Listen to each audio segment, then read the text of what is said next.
Hello and welcome back to another episode of Majlis and Markets with your host Hassan Jivraj. Majlis and Markets aims to bring you thought-provoking conversations with influential leaders in Islamic and global markets. In today's episode, we're heading to the heart of the Arab world and heading to Egypt.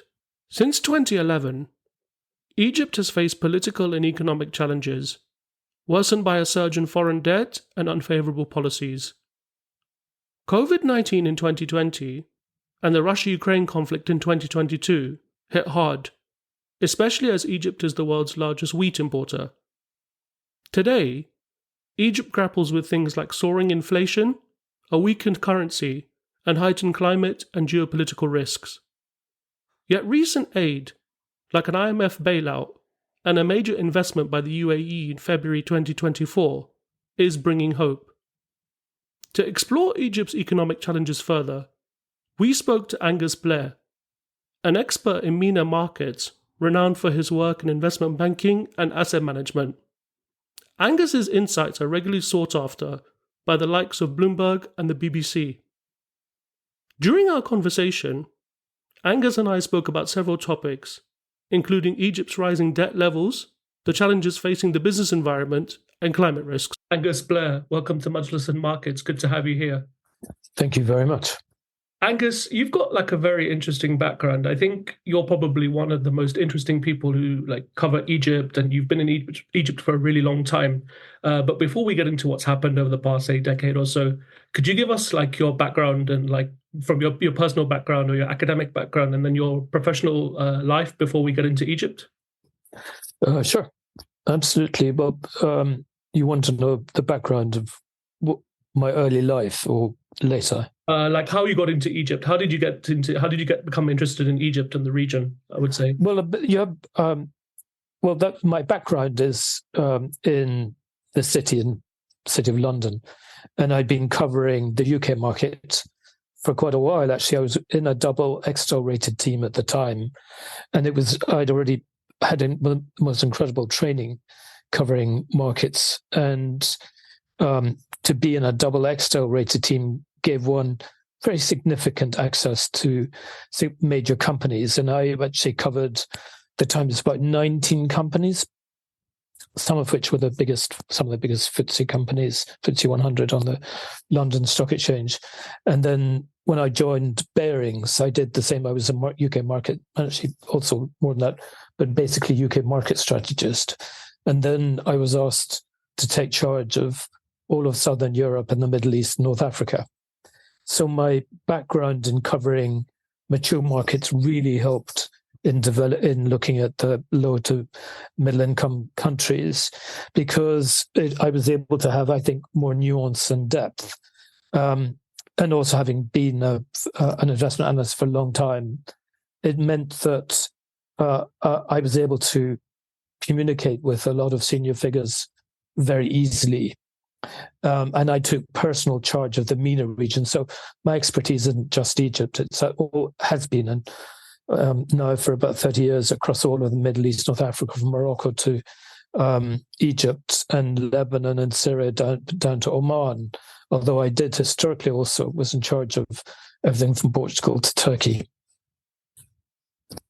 Nice. And this was what, in the 90s? Are we talking? Yeah, 90s. So I was off. I was doing that from 93 onwards.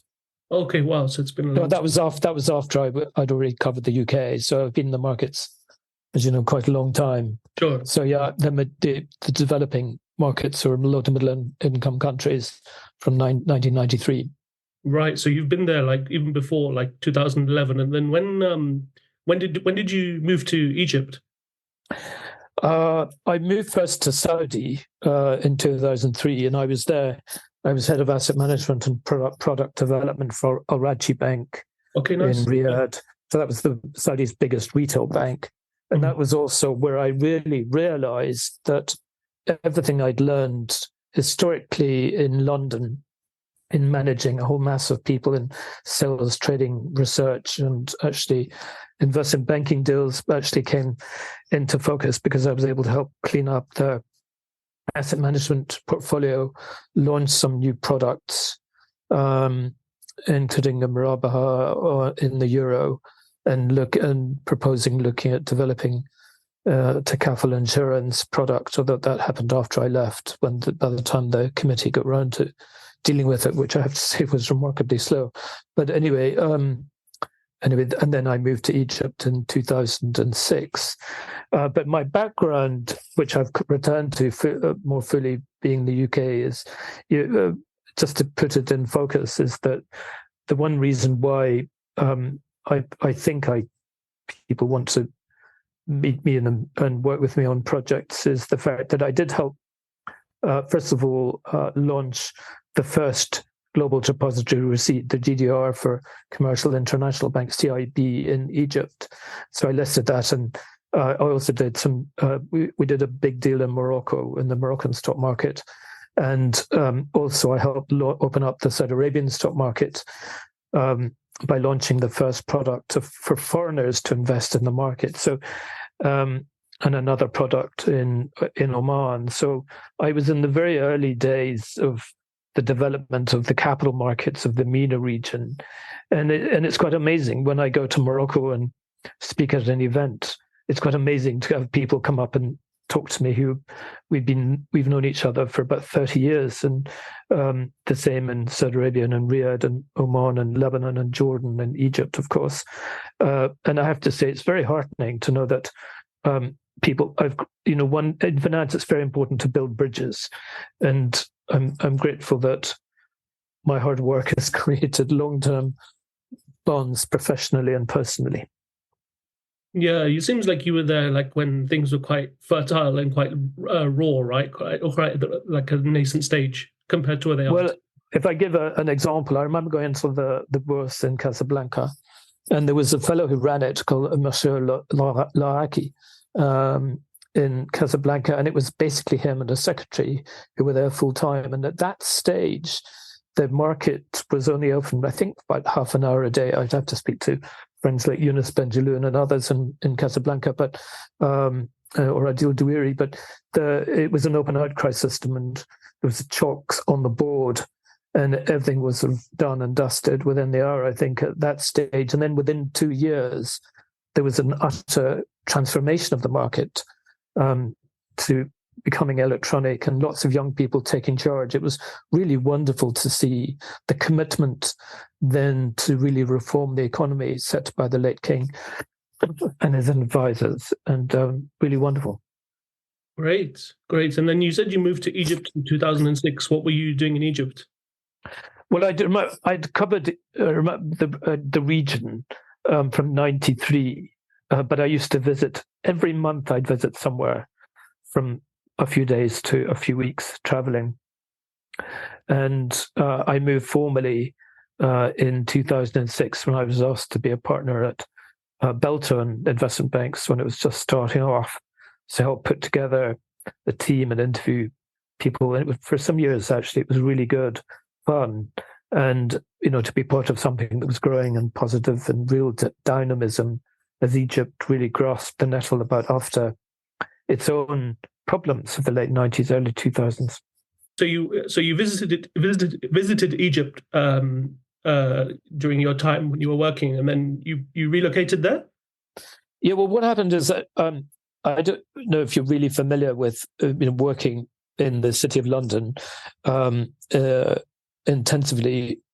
One of the issues I had was, well, not quite burnout, but there would be weeks in winter where I wouldn't see daylight except at weekends. And, you'd be inside this giant building for, during the week, not all the time, but it became in the end, you wanted to be in the office for 7 o'clock in the morning and then not knowing when one would finish. And it was fine. I have to say I very much enjoyed and still enjoy the intellectual rigor. I'd never wanted to do anything else. I'd always had a passion for finance and investment, really, ever since I went to university, or even before. I'd focused on economics, particularly, especially in my first degree, and in the second in management. But I always wanted to do finance. But in the end, I have to say I became a bit tired of the hours. And when I had the opportunity, and I was also moved then to do private equity, in London. And I have to say, when I applied for a job to be head of asset management, it was great to have a real change and then go to Riyadh, which was the first chance of actually living overseas. And it was quite a shock at the time. Now, clearly, Riyadh and Saudi Arabia has changed enormously. But going to Egypt was fascinating because it was people I'd worked with, albeit from when I was in the city, and they'd started EFG Hermes, which became the region's biggest investment bank, still is, and they set out on their own. And I have to say, for a while, it was really fantastic, and there was some hope at that stage in Egypt, and it was working for a period very well. Yeah, no, EFG Hermes became like a massive, well-known player in the financial landscape, not only in Egypt but the broader Middle East. So then you went to Egypt, and then what were you up to there? Did you work for a bank? Well, I was supposed to be a partner at Beltran, the investment bank, which is still significant in Egypt, albeit I think almost everybody who was there the original team had left. She'd left a long time ago now, including myself, and it's got on different owners. So for me, there is no more emotional attachment, but that was the reason for going, because I'd been in Saudi, and I have to say, I wanted a different challenge that was perhaps more productive. And even though I'd been quite efficient and created new products and sort of cleaned out the portfolio,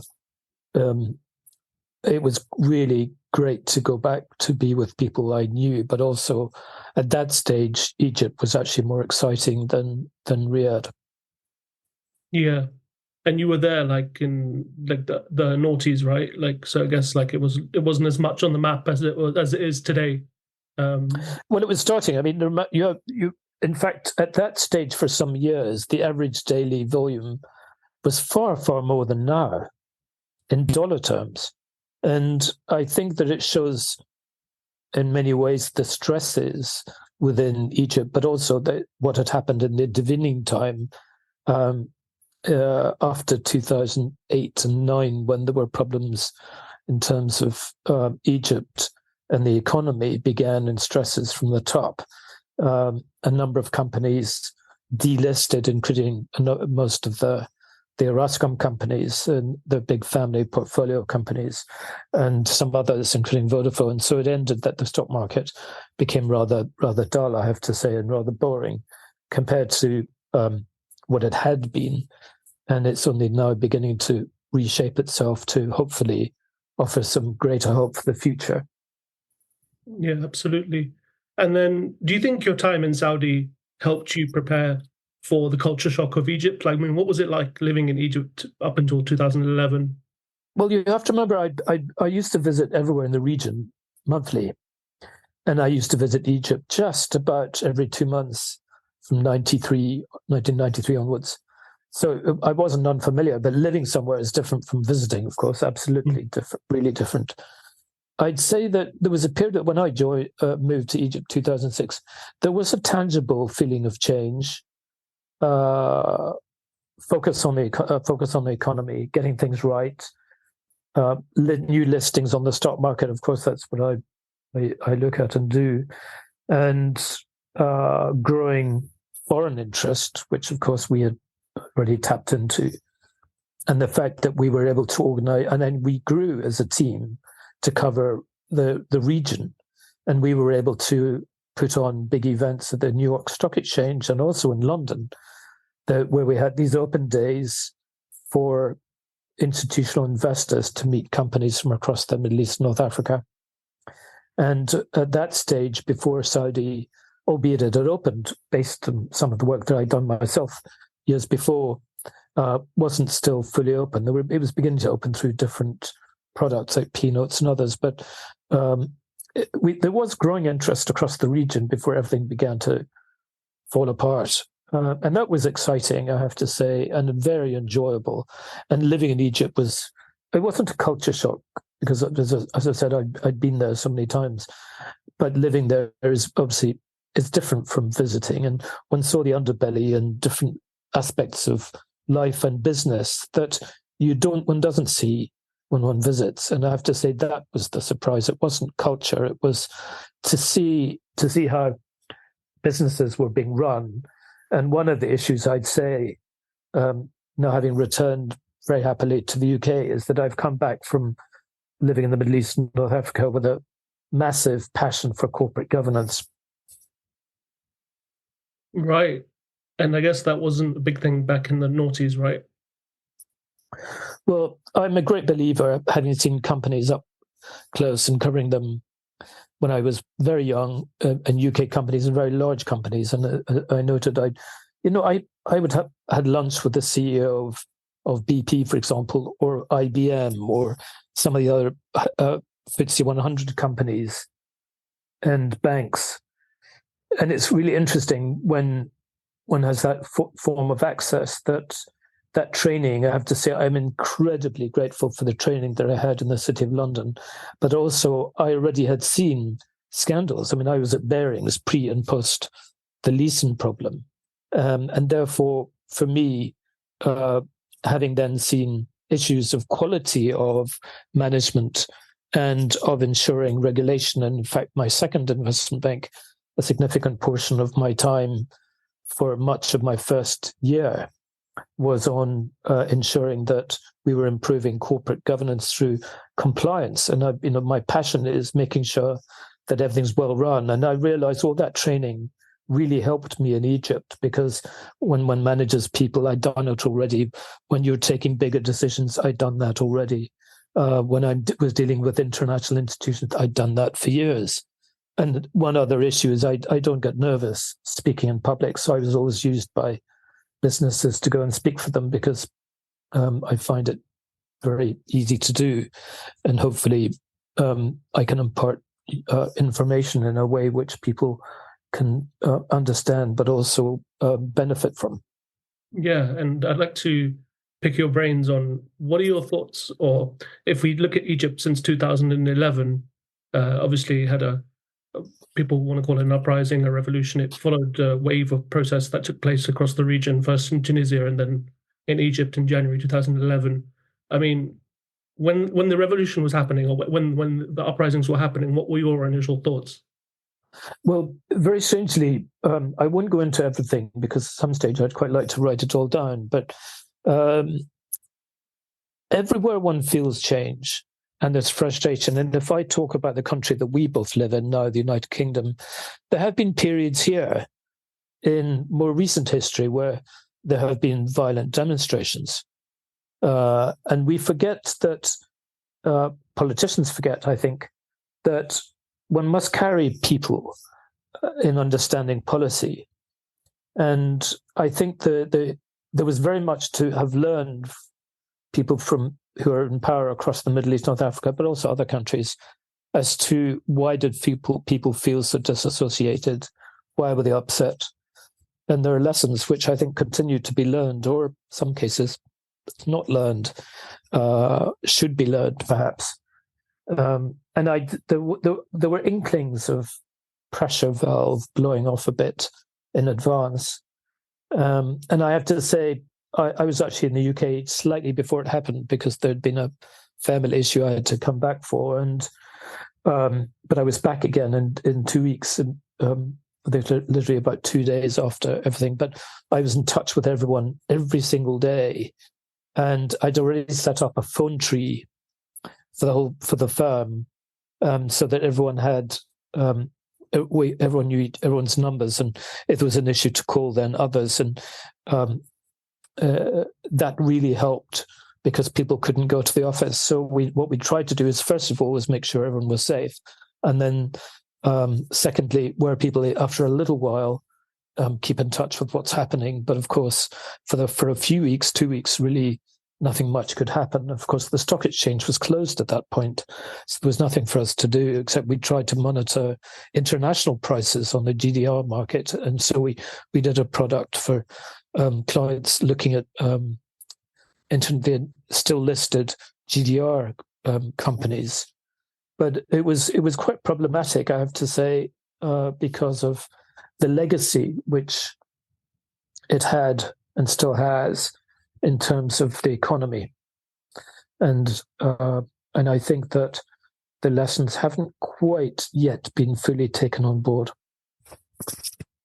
Yeah, like I think a lot of the challenges Egypt was facing in the run up to 2011 was mostly to do with the economy, right? Because I remember a lot of people talking about how there was a lot of economic inequality and poverty in Egypt as well. So, and Egypt being the largest wheat importer, I think that had an impact, right, on the economy in the run up to 2011. It did. One issue I continue to talk about is the fact that the rate of inflation in Egypt, in all of the time I've looked at it, has always run at a rate, at a much higher rate of inflation than the rest of the world. And I think that one failure of policy in all of the period I've covered Egypt is to look at why that is. Because it isn't just a monetary policy solution. It's looking structurally, as the rest of the world did find with COVID and supply chain issues, and now with prices rising, perhaps sometimes unjustifiably from companies, which now is contributing to inflation in the wider sense. And I think that it was economic in terms of its basis, but I think there were other issues of disassociation and issues of corruption also across the region, which we still see the legacy of in Syria, Lebanon, Yemen, and Sudan and Libya. It's not gotten away. It's still a living problem for a lot of people in the region. No, for sure. And then, were you surprised how quickly everything was happening? Did you think it would play out like a long time, or were you quite surprised how quickly, Mubarak resigned and the Abiy stepped in? I think, well, if we look at examples of the UK, go back here in 2020, was it 2022? The issue of the Truss premiership, which lasted a matter of days. And the fact that tenure in policy was absolutely destructive, could have been much worse, and the then Chancellor of Exchequer. And I think that it shows that there more people, I think, in governance everywhere should learn from these issues and these mistakes. And I think that there's a complacency, perhaps, in the body politic almost everywhere, having met now politicians from a whole variety of countries. Again, very fortunate being in the position to be able to meet a whole variety of people over my life. And I think that the frustration from people became palpable. And in Egypt, the legacy is seen still very directly. Going back to your question about inflation, running at these rates eats into everybody's savings and disposable income. And it's very important that I think that we have better people everywhere managing the economy of those at least who are in charge, because we are under new global stresses that we haven't reached before, especially in terms of global or sovereign debt. And we have to look at that. And I think that we have to be prepared. One thing in markets is one's always got to look at the downside. But I think there are a number of downsides perhaps ahead of us that haven't yet been factored into markets. But that's for a discussion for another day. When Mubarak resigned and, there was a transition, it's fair to say, I would say up until even, before the elections in 2012, Egypt was going through a lot of fiscal stress. How bad was the economy from that period until the elections? The elections in when? In 2012, when Mohamed Morsi was elected. Well, you have to remember the election in 2010 was viewed as being quite corrupt in terms of the voting, or at least the results, I should say, the results, which did push some people to start an uprising or whatever, 2011, soon after in January. And I think that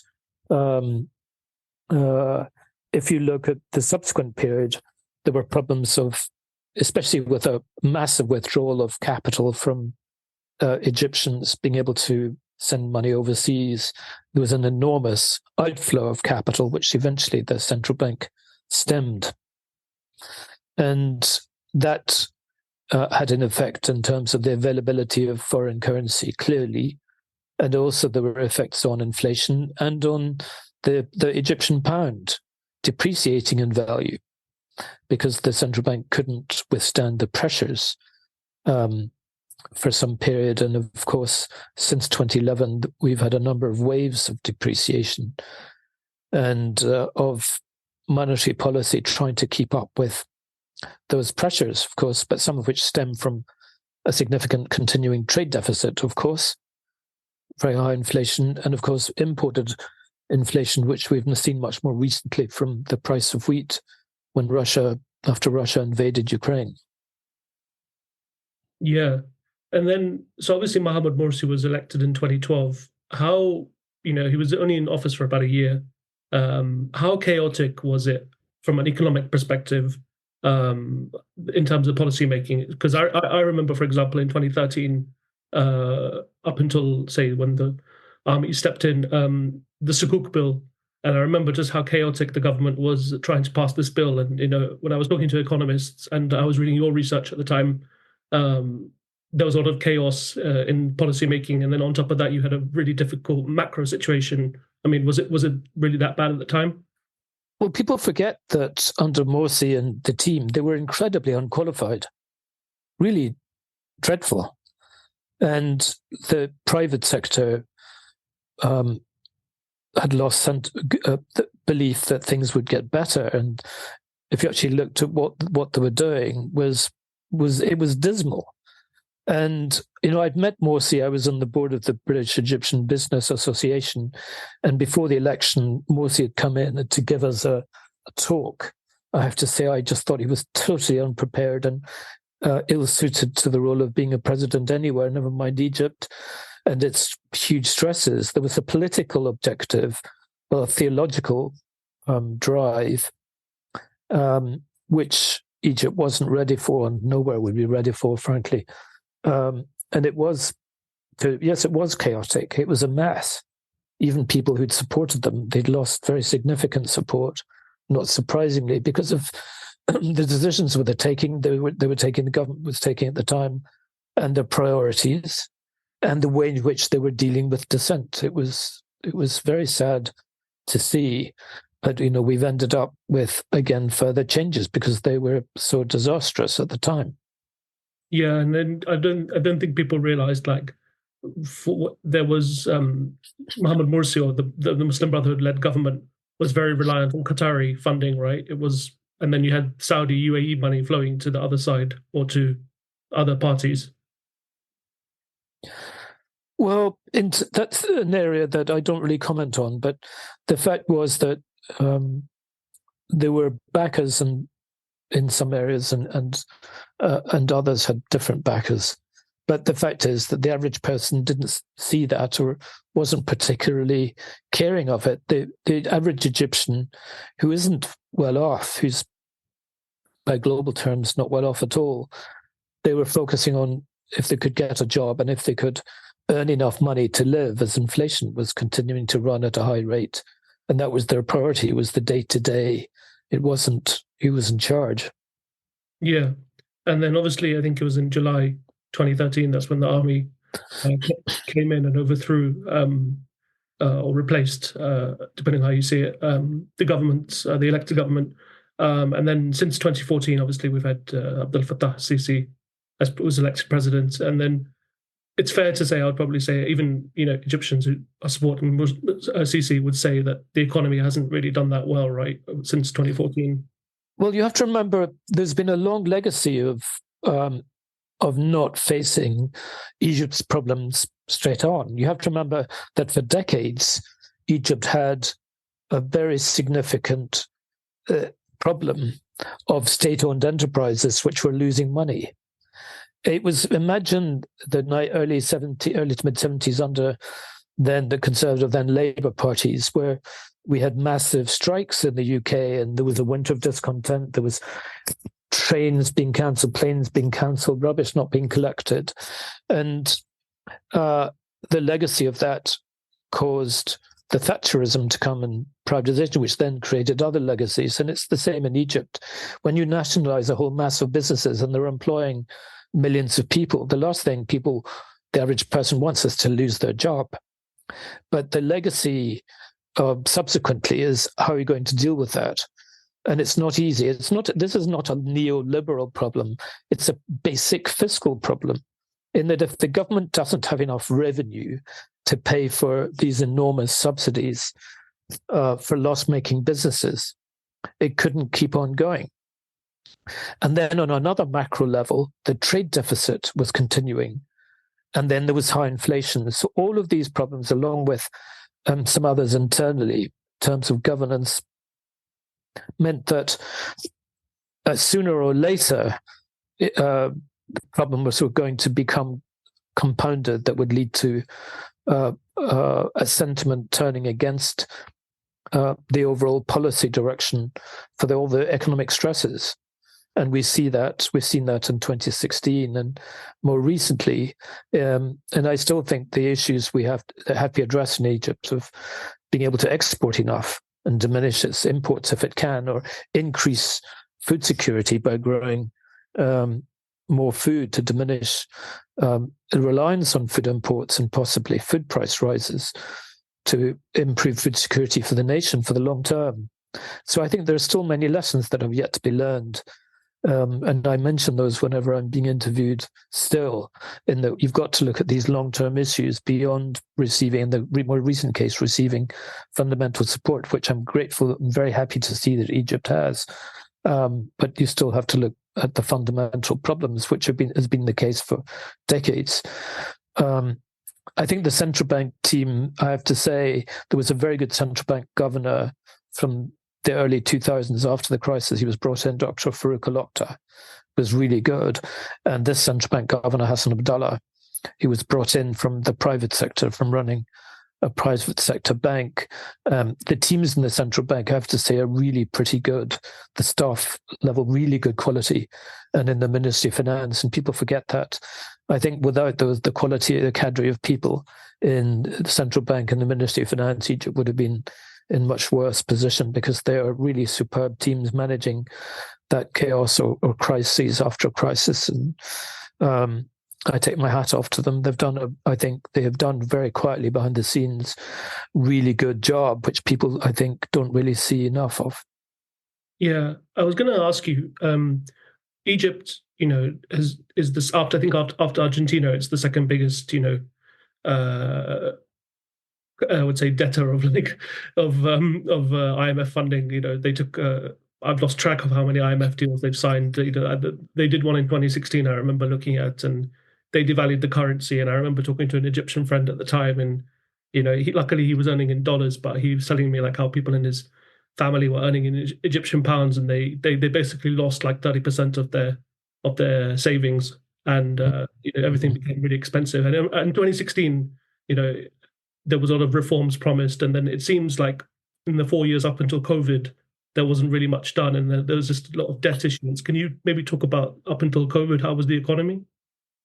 Well, it's quite interesting. The pre-2016, from late 2014 into 2015, quite a lot of international investors were complaining about their growing inability to send dividends back to their home countries.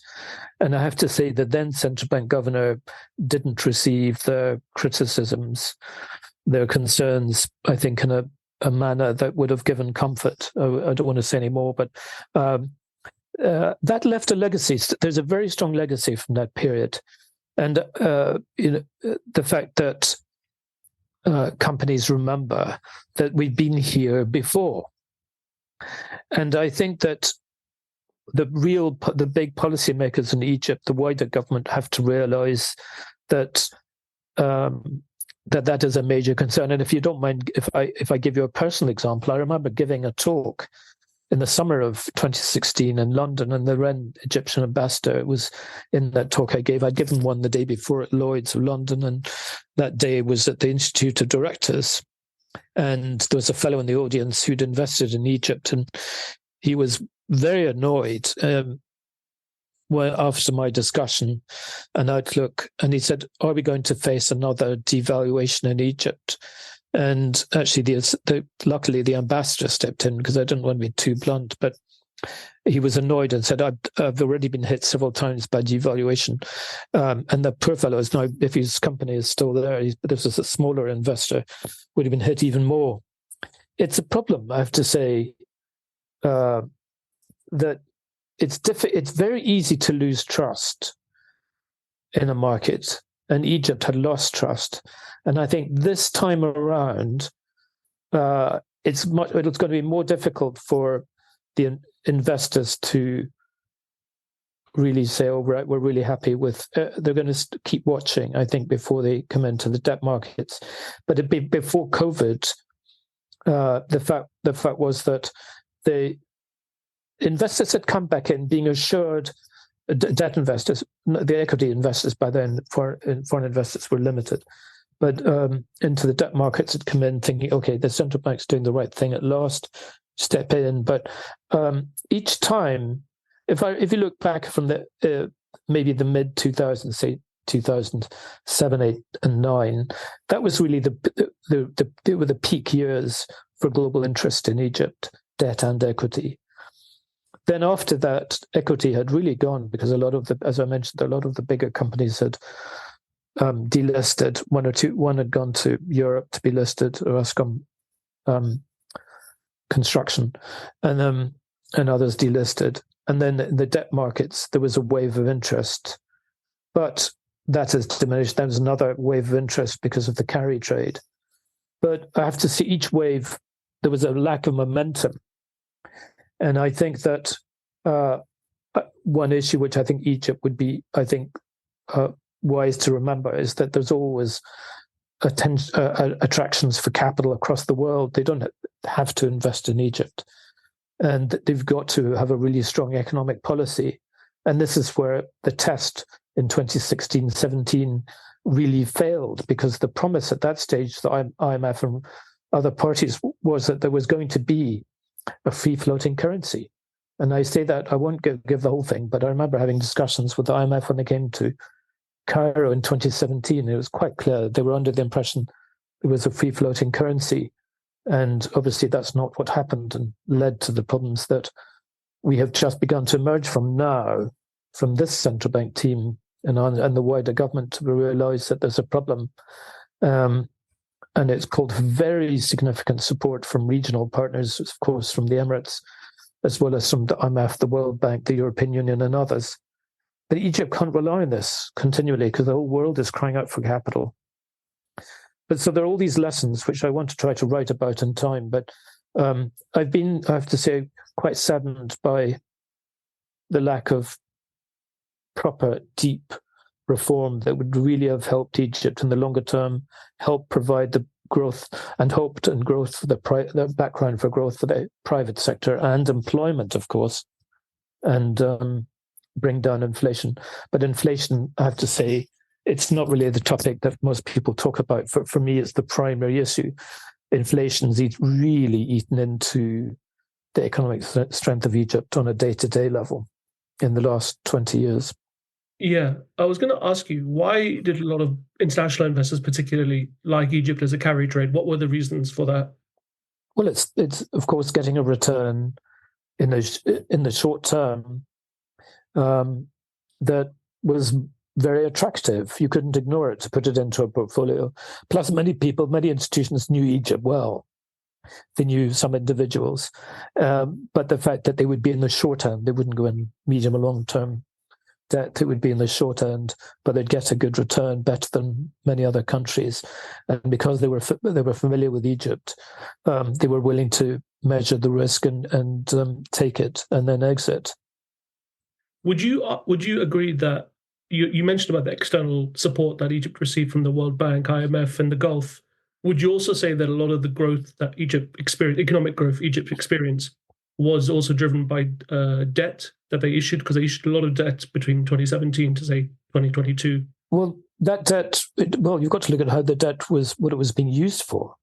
And you have to remember, first of all, there was a trade deficit, there was budget deficit, there were different programs. There was with the growing population, a very significant growth in subsidies for food and for oil and petrol for cars. And that people forget that how important that was, that it was really funding day-to-day issues. It wasn't helping fundamental issues. And it was a wasted opportunity, I think, after 2011, that key structural issues have not been addressed as efficiently as they otherwise should have been, and still, I think, have to be addressed. So the raising of capital was basically helping short-term issues for the government, not helping longer-term investment. And would you say, like, although Egypt is the most populous Arab country, the private sector's contribution, or the lack of it, did that play a role in the economic trajectory for Egypt up until COVID? Well, it did. No, but I have to say, from early 2000s, when there was much improved stability in 2003 and 4, after the late 90s, early 2000s problems, the private sector grew enormously in terms of confidence and companies being set up. It was really a very, very interesting period, but it tailed off. I think one of the key points, which, again, not many people remember, is there was a problem in 2008 when Mubarak took a single-handed decision to raise government salaries, and that really began to destroy confidence. And I have to say, from that period then to now, I really don't think that Egypt's garnered as much confidence as it had from about 2004 to 2010, really before that, to 2008, sorry. And it's really suffered. But suffered because it was a self-inflicted wound, I think.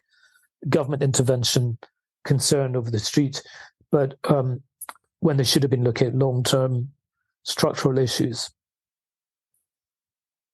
And then if we look in the last, say, 4 years, we had the pandemic in 2020 and 2021, and that had a really adverse impact on the tourism sector, which is a large part of Egypt's economy, and foreign cash, I can imagine, or foreign currency source. How bad was COVID on not just the tourism sector, but also the wider economy? Well, in Egypt, it was unusual because I have to say there was only really a lockdown for about a week or 2 weeks. Because of the issues within Egypt, that it became very difficult to lock everything down because so many people relied on very small companies across the whole country that really keep everything afloat. So after about literally a week or two, and I have to say I was there, and by then I had become a professor, the CIB professor of practice at the business school in the American University in Cairo. I was teaching a variety of courses, and it was quite easy to be able to teach people online to a degree. It's not quite the same as being in class, but it was easily transferable. But not many people had that kind of luxury, I have to say. We're very fortunate to be able to do that. They had to get out there and earn money, and that was a problem. So the economy took a bit of a hit, but as you mentioned, the long-term hit was from tourism falling away. And that hit 10% of the population very directly. Employment, because around 10% of the population, or just over, were employed in the tourism sector. So an enormous big hit for quite a while. And then obviously what that meant to the Treasury in terms of being able to have this massive regular inflow historically, at least of foreign exchange from tourism, had dwindled enormously, and that was a big hit.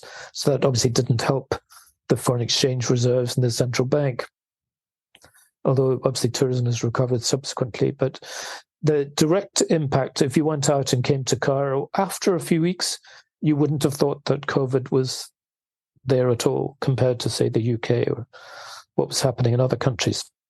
Yeah. And then, like, shortly after COVID, we had the Russia-Ukraine conflict in early 2022 began, and obviously Ukraine and Russia are both, major producers and exporters of wheat. and Egypt being the largest, as we said, and I think you alluded to this in your previous answer, like it really had a bad impact for Egypt, right? This war. Very much so. I remember I was being interviewed by CNBC by Hadley Gamble, and we were on the balcony of the TV offices on the Corniche overlooking Zamalek and the Nile and Zamalek. And I said that there's going to be this was before Putin had decided to invade formally. And I said, if he does go in, and this was only, I think, 2 weeks before it happened, if Russia does go in, then there's going to be a very significant problem with agriculture for wheat and for sunflower oil particularly, and especially for Egypt. And so it came to be with an immediate impact on the price of wheat. And the fact that Egypt's Achilles heel is the fact that it's so dependent on food imports, particularly of wheat. And it was quite the shock. But I have to say, there's a very, very good team in GASC, you call it GASC, GASC, that manages Egypt's, particularly wheat imports. And they were very quick to get off the mark to go to other countries to try to secure supplies of wheat from India and elsewhere. But it was problematic. So that had an immediate impact on inflation because the price, first of all, government subsidies, and then on inflation because subsequently the governments had to increase the price of wheat. Why would you say it's difficult for the Egyptian government to try and change the structure of the economy? Is it to do with the political economy, or like it just seems like every couple of years they're always in crisis? Well, first of all, it's very difficult to move from an economy that's so centrally organized, where the government and the wider government has a significant role in the economy and employment particularly. Because you have to also remember there's a very big civil service in Egypt historically. It's very difficult to change the mindset. And you saw in the UK the fact that when colliery after colliery, the coal producers were closed, where car manufacturing was being stopped in the UK, steel manufacturing and shipbuilding. Within the space of 15 years in the UK, there was a fundamental change which closed and damaged a lot of villages and towns and cities across the UK and masses of communities, and that legacy still continues in terms of lack of employment opportunities geographically across the UK. And so it is true also in Egypt. It's very difficult to change the mindset. And we haven't had, I think, a mindset change that says, right, we really must allow, we've got to help the poorest in society. That mindset's still there and should be there, of course, because it's very difficult with the high inflation rate for the average person. But it's to say, how can we produce the right environment for the private sector to grow much faster? And I think that's where there needs to be a new energy, a new thinking to be able to enable that to happen. It's not easy. As you mentioned, that is a political, economic issue for those people in the wider government that I think have been rather wary of the growth of the private sector over time. Yeah, and then if we bring it to the last year or so, last 2 years, it's like, again, the IMF has stepped in most recently. And then obviously the large FDI investment that the UAE brought in of $35 billion in February this year. And, Egypt's again promised to do currency liberalization and SEO, state-owned enterprise listings and all these things. But it just seems like they're in a bit of a difficult situation, right? Yeah, it is. Well, we're back where we have been on a number of occasions in the last 30 years. And the central bank has stepped up, the Ministry of Finance has stepped up. And now it's the wider government have to also, I think, make fundamental changes to create a new trajectory for the economy. And I keep saying that I look for signs. I've talked about this for a very long time, but I think there are lessons to be learned from the New Deal in America in the 1930s to get people back to work at a very local level. And in Egypt's case, doing that through making sure that contracts go to private companies and getting work done in potable water, wastewater treatment, small-scale renewable energy projects, and so on. I think that would get people help in the economy. I really hope that this time that there's going to be a change, because it's good that the Emirates have stepped up, which is fantastic. They will create a world-class product on the north coast, on the Mediterranean, because up until now, the development in the north coast of Egypt has been done through selling estates, villas, and apartments to Egyptians, and they go there for a few months of the year, and you don't. There is literally almost zero foreign income on the Mediterranean coast of Egypt. It's an enormous wasted opportunity where people could have been going to the north coast. Now the Emirates will see to that in terms of its big development, and maybe the Qataris, I know, had an interest in doing the same. I don't know if that will still happen. The Saudis perhaps will look at the Red Sea development or in Sinai. But it's good that they've stepped in.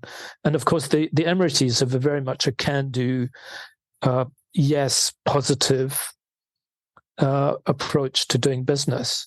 And I think there are lessons for Egypt in this. Egyptians, I have to say, don't really like it. But the fact is, there wasn't really any other option. And the good friends in the Emirates have stepped up to help. And as I said, I'm certain we'll create a world-class destination on the Mediterranean coast of Egypt. Yeah, but like looking more broadly, they still need a lot of FDI, right? Like I think with their energy sector, they need like a lot of foreign investment to try and untap their potential in that space, right? Yeah, well, there has been, as you know, there's been very significant investment in solar energy, especially in the Benban plant in southern Egypt. Huge, and I think in foreign interest. And I think that could come back in terms of interest, in terms of renewable energy, also in wind power. I think Egypt can do a lot more to attract investment in that sector. But you have to remember that the risk matrix for Western companies is different from the risk metrics for companies from the GCC. And having been burnt historically in Egypt, there's a lot of foreign companies will, I think, step back. They will watch Egypt, they will visit it, but and see how policies are developing. But they've seen enough to say, okay, let's just wait and see how this develops before they invest. So I don't see beyond oil and gas. I don't see significant Western foreign direct investment, but I do expect significant investment from the GCC, from Saudi Arabia, and from the Emirates as well. What about the likes of China? You know, Egypt's a member of the New Development Bank, which is the BRICS bank. Do you see like investment coming from the likes of China or India or other? Yeah, absolutely. China, absolutely. In fact, there was just a new arrangement of Chinese investment on Suez Canal corridor. There will be uncertain growth. That's another geopolitical issue with China extending its influence. Almost certain there will be further investment from China, absolutely, especially in manufacturing in the industrial zones along the Suez Canal, and sometimes elsewhere. In terms of India very quietly has been increasing, especially in the chemical sector. Chemical production in Egypt is quite a big investor, and I think we might see more investment there too. Yeah, no, I think India is definitely a growing player, not just in Egypt, but in other countries as well. As we bring the podcast to a close shortly, Angus, I've got two other areas I wanted to just ask you about. The first was environmental. I know you have a special place in your heart for environment. What kind of environmental challenges is Egypt facing, do you think? Well, I have to say, thank you for bringing that up. I was very fortunate. I took a decision when I was at my first degree to study, along with economics, earth and environmental sciences, and I've always had a passion. And when I started for the subject and looking at what's happening and climate change, and I've understood the science for a long time, luckily, but covering the region, I remember writing, now it's 30 years ago, in the country book I wrote on Jordan, where I said that water would become more important than oil. And so indeed it's happened, and we see enormous water stress there in the Palestinian areas, of course, in Syria, which helped lead to a big move of civilians to the cities, and in Yemen. a big, enormous problem. And 98% of Egypt's water comes from outside its own borders through Sudan. And that's, of course, very concerning. And with climate change, first of all, there's the issue of availability of water. Secondly, the quality of water. And thirdly, the mistreatment of water across the region. I mean, up until recently, for example, in Kuwait, a lot of water outside the main use hours was being desalinated water was being put back into the sea. And I think that is quite appalling what's happened across the whole region. And if you look at Riyadh, a very fast-growing city, you've got water being transported hundreds of kilometers, desalinated water inland and uphill. And that, for me, is a major problem because of the sheer cost environmentally as well as actual monetary cost. But I'm concerned by, first of all, water. Secondly, temperatures. There was, in 2008, temperatures for about a week were hovering around 50 degrees centigrade. And we'll get there again. It may be this year, it may not be this year, it might be next year, but it's certainly coming back.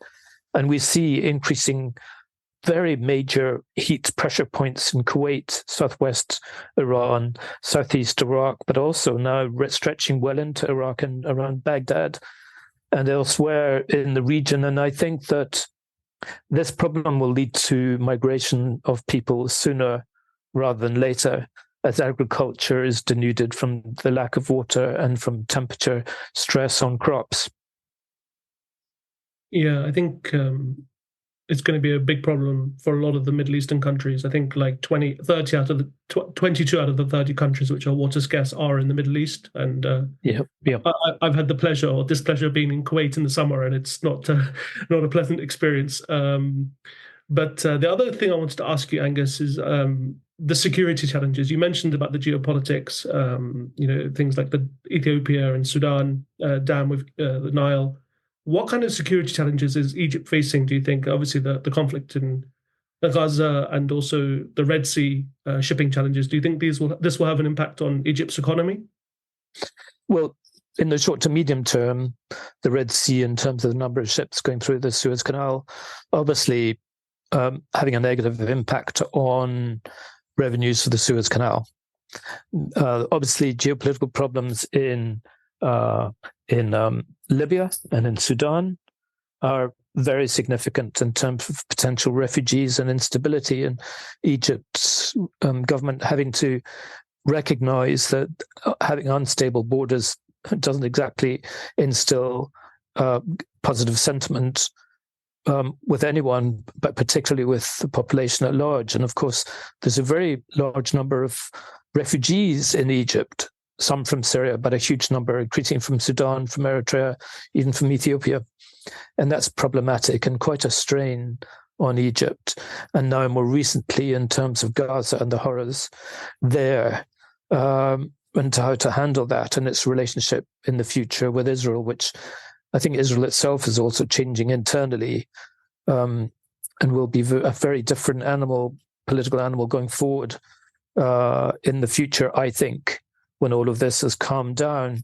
So the region, the geopolitical noise across the region, and obviously in Tehran and elsewhere in Damascus, and even obviously in Baghdad as well as Yemen, it still remains very high. And that there's a reason for that. Well, reasons over, not just one. And I think that the average person remains disassociated from the overall direction of government decisions, perhaps more than almost anywhere in, especially in the countries with higher incomes. And I think it's an issue that needs to be addressed, because climate change will force, I think, sooner rather than later, a change of direction for what government should be doing. Because if there's a shortage, suddenly, if there's a shortage globally of wheat, which may be this year, maybe next year, but it's coming, or a shortage of other foodstuffs, and a very significant rise of food across the world, which we saw in 2008 when there were food price riots globally. We're coming back to that, and I think that's problematic. Yeah, no, I think that's definitely a longer term challenge. As we finish, Angus, what are you up to now? You mentioned it a little bit about you're back in the UK. What are you doing these days? Well, I decided I didn't in the end want to go back into direct investment banking. And I've been working on a number of projects for a variety of institutions and actually continued discussions. I still continue to give advice, corporate advice, and that's been useful in a wider sense to use my background knowledge. So I still do work with my own company. So projects, a whole variety of projects, some of them are quite diverse in some ways, but helping companies in investment. And I'll be branching out further into corporate governance and ESG, because that's a passion of mine, but also ensuring that companies are run better, because we still have problems in the UK and Europe and elsewhere with companies, I think, that are not looking sufficiently at medium to longer term risks, which would damage the sustainability of the enterprise very directly. Yeah, that sounds great. And Angus, how can people reach you? Do you publish your work or your thoughts, or are you active? No, I don't at the moment. I don't do. I do privately.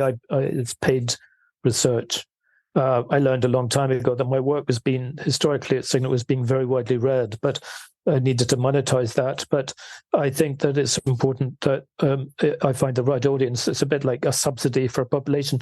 Target it better, so target it and monetize it better. But also, I still give a lot of talks quietly to companies and others, and I enjoy that very much. I do good intellectual discussions and looking at economic issues particularly, but also geopolitical issues. And you're active on social media, right? I'm on Twitter. I don't tweet very much. I still call it Twitter X, but I tweet now and again. That's my main thing. Or LinkedIn. I've been increasingly using LinkedIn to put up posts, especially of interviews and views. I find that Twitter or X has become problematic because you don't have the reach. It doesn't have the reach that used to be there. Yeah, I think Twitter. But I'm on Angus Blair 1 on X on Twitter. That's the main way for people to see views, and I suppose I should start doing a bit more now I'm back. Great. Angus Blair, it's been a pleasure. Thanks for coming on. Thank you very much. It's been great fun, but thank you so much.